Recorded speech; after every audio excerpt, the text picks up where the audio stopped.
Kita sekarang membicarakan hal yang sederhana, yaitu bagaimana berpikir benar, yang ternyata bisa membuat kita berkelimpahan kemakmuran. Berpikir dan bertindak seperti apa yang bisa membuat kita kaya? Menjawab pertanyaan seperti ini memang harus dirinci menjelaskan.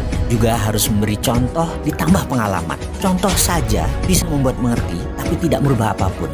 Konsiusnya tok yang pinter, tapi tetap incompetence, tidak berkemampuan. Sungguh, di dunia ini yang paling penting adalah kompetensi atau kemampuan. Tapi nggak apa-apa, sudah maju sedikit kok. Dari unconscious menjadi conscious, dari belum tahu menjadi tahu. Seperti kaum akademisi dunia kampus yang terus jadi pejabat negara gitu deh. Banyak yang tahu, tapi kalau praktek kompetensinya jauh. Artinya seperti ekonomi Indonesia saat ini deh, nggak usah dibahas. Panjang itu kalau dibahas. Kita kembali ke kompetensi. Menjadi conscious dan competence itu poin diskusi kali ini. Menjadi competence berkemampuan untuk kemakmuran, itu salah satunya. Yang kedua adalah berkemampuan untuk bernegara, itu juga penting. Kita mulai dari berkemampuan kemakmuran terlebih dahulu. Tugas pertama kita adalah bagaimana prosperity conscious atau software kaya itu dipasang di dalam pikiran kita. Gampang ya.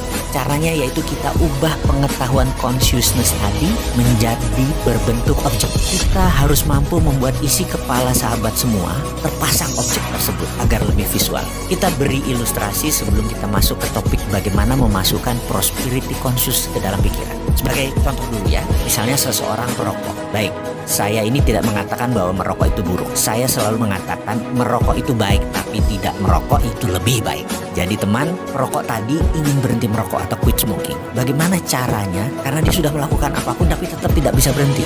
Dia sampai stres karena banyak menggunakan cara-cara atau melakukan hal-hal yang tidak cepat untuk menyelesaikan masalah rokoknya. Maka apa yang kita lakukan?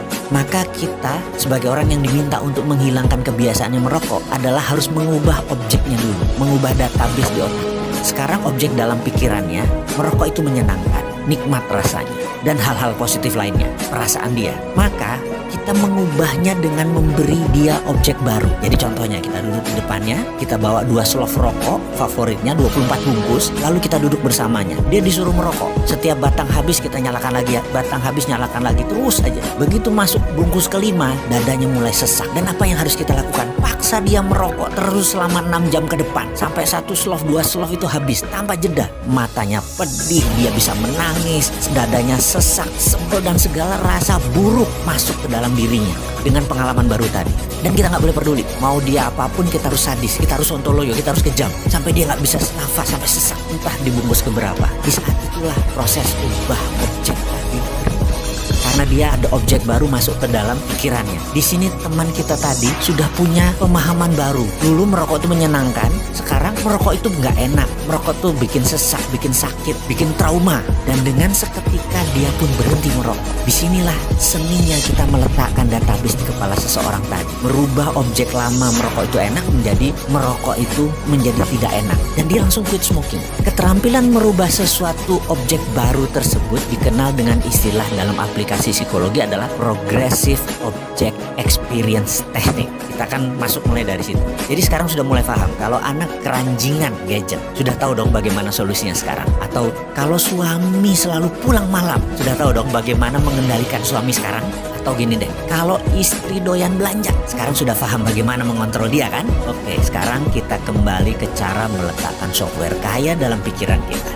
Tapi karena kepanjangan, kita lanjutkan di video berikutnya.